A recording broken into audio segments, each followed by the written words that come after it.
I do genuinely worry about how we manage him going into 2026. On the second day of Christmas, the Tigercast gave to me the second player for my best 23, day 2 of December, so it's time to have a look at what the Richmond Advent Calendar has got in store for us to help put together our best 23 for December. Obviously, day 1 yesterday, we started off with Tim Taranto, which was a very nice day 1 opening. But let's open up the next door on the Advent Calendar. We'll bring it up now. There we go. So we can see Timmy Taranto is there at the number 1 spot. So the Richmond Advent Calendar for day 2 has in store for us, drum roll please, Toby Nankervis, the captain. That's a very, very good one to have behind door number 2 and a very easy one to slot in. It's pretty much a no-brainer. So we'll jump across to the team selection sheet now and let's drop him in. All right, so here we are with the team selection board. As we can see, we got Tim Taranto in the centre position as per the day 1 calendar opening. Day 2, we obviously just opened up Toby Nankervis from door number 2, and there's only one rightful position for Toby Nankervis to slot into, and that is the primary ruck role. So Nank drops into the ruck there, which is nice and easy to do. Look, Nank had a pretty big year in 2025, didn't he? 22 games. He was equal 5th in the best and fairest, winning the Kevin Bartlett medal, I think alongside Seth Campbell. 31 years old, and he actually ranked above average in disposals, kicks, handballs, clearances, hitouts, and hitouts to advantage. It was a monster year, and I think it probably looked like he was getting a little bit tired by the end of the year. And if that's the case, it's probably an accurate reflection of his workload. There was the one game off in the middle of the year against the Bombers where Samson Ryan gave him a chop out. And maybe that was enough to freshen him up. I do genuinely worry about how we manage him going into 2026. I do think we need to be careful how much we run him into the ground. Like I love how combative he is. I love how hard he works for the players, both offensively and defensively. But I don't want us to have an Ivan Maric 2.0 where we've just completely burnt him out. So I think we do have to be a bit more mindful of this in 2026. However, for the next 2 or 3 years minimum, you would think he would still be viewed as our number 1 ruckman and really the big spiritual leader too. Like I know he's got the branded title of captaincy, but even if he didn't, he's always led by example with his actions on field. And I know the early days when he had the captaincy at the start, when it was the dual captaincy with Grimes, I know there was a little bit of criticism about his overstepping the line with throwing his weight around and trying to fly the flag for his team. But since then, like he's really reined it in and he's really channeling that energy in a really good manner. He still is assertive, still dominant, still causes damage by smashing into bodies, but he's definitely got it a lot more in check now. It's a lot more productive and the players can actually feed off it a lot more because it's positive energy that he's bringing to the side. And even though there was a lot of talk, and there probably will be again this off-season, I guess in relation to the captaincy side of things, I for one was glad that he did end up being captain for 2025. I think he's a good role model for these young kids to look up to. And again, we've said it before, I don't really care about him not doing the media stuff. That's really the least of the concerns from a supporter's perspective, I think. As long as he does what he needs to do on the training track behind closed doors and helps drive the standards and bring those young players up with him, then that's ticking all the boxes as far as I'm concerned. Taking a look at some of his other stat lines for 2025, he was the 9th ranked ruckman in the competition, which is not bad going, given there's some quality rucks out there. But yeah, Nank's ranked number 9. He had 6 goals for 2025. That's probably a part of his game that I'd like to see improve and get a bit more proficient at. I know that we were probably not a high-scoring side, so opportunities were maybe limited. Not to mention that him actually going forward was probably very limited as well because of the, I suppose, lack of backup. We've got Tom Sims, who will hopefully play a bit of a role. Samson Ryan might play a role. Hayes Brown even at some point might play a role. Or we might go hybrid and use Noah Bolter in that role now that we've got Josh Gibcus back, which may mean that Nank can potentially rest forward a bit more and might be able to impact the scoreboard more. Having said that, though, even though he wasn't pushing forward to kick goals, he still was pushing back to help out in defence, taking some great intercepting marks, which in a lot of ways is worth more than a goal because it saves you conceding the 6 points potentially, and maybe you can set up your own goal.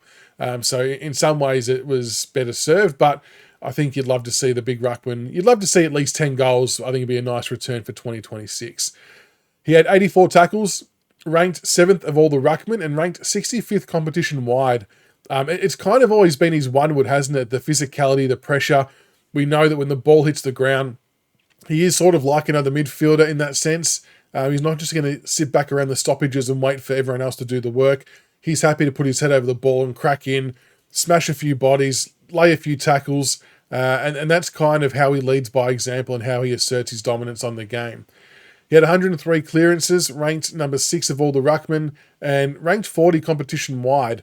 Again, it comes down to him being able to work hard at ground level, and being one of the shorter ruckmen, I suppose it's maybe an advantage for him that he's able to get to the ground a bit quicker and help feed the ball out. And I do like that we're not afraid to use him by hand or by foot as well as a link-up player. Like, we actually trust his skill set to be able to then execute the next move effectively. So I do appreciate that the players have the trust in their skipper to do that. And he had 100 ground ball gets, which was ranked number 6 for the rucks. And for a guy who's in his 30s, getting smashed and battered every week, you got to respect the hustle. So more of that from Nank, please. But in terms of 2026, what's in store? Look, I think there's a really good chance that he'll be captain again, and I'm all for that. Like I said before, I think he's leading these young players quite well. Who they surround him with will be interesting. There's probably a little bit of scope there to be a bit more flexible, maybe have some older players and a couple of younger players to help sort of set up the future. It'll be interesting to see what we do there. But you've got to think as well that with the captaincy side of things, that ours has been based off player vote for a long time. So that just speaks volumes about him as a person and how highly he's regarded by his teammates, which is probably the most important part of the whole process. Will we get 22 games or 23 games from Nankervis in 2026? I actually sort of hope we don't. And I mean that in a really nice way. And I think we need to seriously consider managing his workload, maybe towards the middle and later part of the year. Let him sort of go for it at the start, I guess, while he's fresh and everything's going well. But as we get to the middle and later stages of the year, I wouldn't be against him being rested for a couple of games here and there, just to keep his body going, to preserve him a little bit, because like I said, it's probably the one part of the ground that we have a pretty big sort of gap between him playing ruck, and then if he goes down or isn't available, I mean, Samson Ryan, we're hoping comes on. Thomas Sims is obviously very young and very raw, so he's, he can shoulder the load as a second ruck, or we're going to go ultra hybrid. So it's a little bit of a sore spot for the club. So we do need him fit and firing, and to probably get him through the next 2 or 3 years. And that might just mean managing workload across the journey, which isn't unheard of. There might be a few other players that we're doing that with too, and I just think it could be a good way for him to get another couple of years out of it. What else can we expect from Toby in 2026? I think just more of the same, that combative nature. He probably views himself as a bit of a protector of some of these midfielders as well, especially the younger kids. No doubt he'll fly the flag if any rough stuff happens on someone like a Taj Houghton or a Sam Lawler. So I think we can expect to see a bit more of that. And the new rule and how that's going to impact him, that's going to be really interesting as well. I think my initial thoughts when hearing the new rule were it didn't seem favourable for Nankervis, just because what they're trying to do for the centre bounce anyway is they're trying to bring back the run and jump type ruck work, not the body on body ruck work, which is kind of where Nank's strength lies, being one of the shorter ruckmen. So when it comes to the centre bounces and the running and the jumping, I actually feel like we might lose a little bit in there with the tap ruck work. And it's probably a part of the grounds that's we don't really want any more things going against us in. So I'm not sure what we're going to do to combat that. It's going to be a lot harder for someone of his age and what he's gone through, sort of, it's a pretty demanding role, that he might not have the same spring in his step. But around the ground, fine, he's going to do his best work. Boundary throw-ins, fine, nothing really changes there. And I guess if we can somehow be strategic and maybe leave him a kick behind the play when the ball's in the forward line, let someone else, let like a Tom Lynch or an Armstrong or a Fall or a Sims, whoever it is that's down there, maybe let them do the ruck work in the forward 50 part of the ground, let Nank set up behind the ball, maybe just gives us a bit of a better structure and set up down the line. So a few different things that we can expect from Nankervis in 2026, but Raptor Wrapped to have the big man still on board, and I'm looking forward to seeing what he does. An easy selection for the number 2 calendar day. Straight into the ruck, Toby Nankervis. We look forward to seeing you out there in the yellow and black again for 2026. So make sure you like and subscribe for more Richmond content. And until the next one, go Tigers.